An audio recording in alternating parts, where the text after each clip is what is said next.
స్థానిక సంస్థల్లో బీసీ రిజర్వేషన్లను 2% తగ్గించిన ఘనత ముఖ్యమంత్రి రేవంత్ రెడ్డికే దక్కుతుందని కేంద్ర బొగ్గు గనుల శాఖ మంత్రి జి కిషన్ రెడ్డి ఎద్దేవా చేశారు.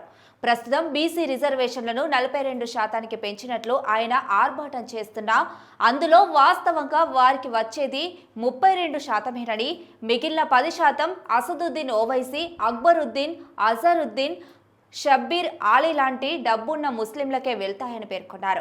మతం ప్రాతిపదికన కాకుండా మొత్తం 42% రిజర్వేషన్లను నిజమైన బీసీలకు మాత్రమే వర్తింపజేయాలని డిమాండ్ చేశారు.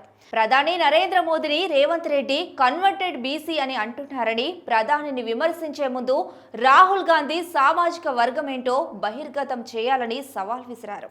ఆయన శుక్రవారం ఇక్కడ తన నివాసంలో విలేకరులతో మాట్లాడారు. ఇప్పుడున్న 4% ముస్లిం రిజర్వేషన్లను 10%కి పెంచి బీసీలకే 42% రిజర్వేషన్లు ఇస్తున్నామని కాంగ్రెస్ వెనుకబడిన తరగతులను మోసం చేస్తుంది.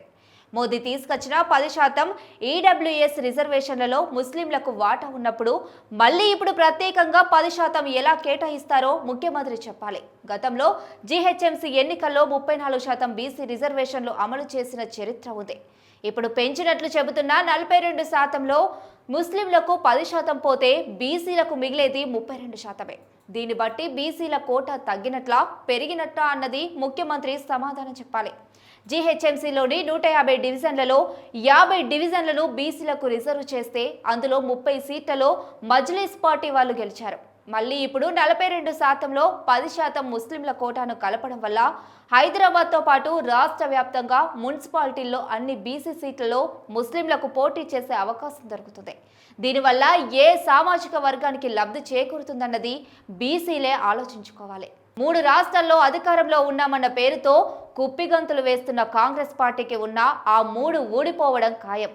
100 మంది రాహుల్ గాంధీలు, 1000 మంది రేవంత్ రెడ్డిలు వచ్చినా సరే అక్కడున్న ప్రభుత్వాలు కొట్టుకుపోతాయి. మెట్రో డిపిఆర్ ఇటీవలే వచ్చింది. హైదరాబాద్ మెట్రో రైలు ప్రాజెక్టుపై ముఖ్యమంత్రి రేవంత్ రెడ్డి పదే పదే పచ్చి అబద్ధాలు మాట్లాడుతున్నారు. మెట్రో 2వ దశకు సంబంధించి ఈ మధ్య రాష్ట్ర ప్రభుత్వం నుంచి డిపిఆర్ వచ్చింది. దీనిపై కేంద్రం అధ్యయనం చేయాలి. కేంద్ర పట్టణాభివృద్ధి శాఖ మంత్రి మనోహర్ లాల్ ముఖ్యమంత్రి రేవంత్ రెడ్డిని దానికి సంబంధించి కొన్ని అంశాలపై వివరణ అడిగారు.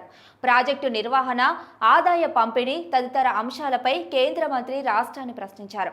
వీటిపై ఒక ఒప్పందానికి రావడానికి కేంద్ర, రాష్ట్ర ప్రభుత్వాలు హైదరాబాద్ ఇప్పటికే మెట్రోను నిర్వహిస్తున్న ఎల్ఎన్టీతో పాటు మెట్రో 2వ దశ చేపట్టబోయే సంస్థల మధ్య ఎంఓయూ జరగాలి. వాటిపై ఎలాంటి అవగాహనకు రాకుండానే ప్రాజెక్టుకు ఎలా అనుమతి ఇస్తారు? ఇప్పటికే ఎల్ఎన్టీ సంస్థలు నష్టాల్లో ఉన్నాయి. రేపు వచ్చే కొత్త లైన్కు నష్టాలు వస్తే ఎవరు భరిస్తారు అన్న దానిపై స్పష్టత రావాల్సి ఉంటుంది. కేంద్ర ప్రభుత్వం దేశంలోని అన్ని ప్రధాన నగరాలకు మెట్రో రైలు ప్రాజెక్టులు ఇచ్చింది. ప్రస్తుతం తెలంగాణలో నడుస్తున్న హైదరాబాద్ మెట్రోకు 1400 కోట్లు సాయం చేస్తుంది. భవిష్యత్తులో కూడా రాష్ట్ర ప్రభుత్వానికి 100% సహకారం అందించడానికి కట్టుబడి ఉంది. ముఖ్యమంత్రి లేఖ ఇచ్చినంత మాత్రాన వెంటనే డబ్బులు ఇవ్వరు. పైన ప్రస్తావించిన ప్రశ్నల గురించి ముఖ్యమంత్రిని అడిగితే ఆయన తనకేమీ అవగాహన లేదని, తమ అధికారులను తీసుకొస్తానని, ఇరు పక్షాల అధికారులతో కలిసి కూర్చుందామని అంటే కేంద్ర మంత్రి మనోహర్ లాల్ ఓకే చెప్పారు. ఆ తర్వాత తెలంగాణ ప్రభుత్వం నుంచి ఇంతవరకు అధికారులు ఎవ్వరూ రాలేదు అని కేంద్ర మంత్రి కిషన్ రెడ్డి పేర్కొన్నారు.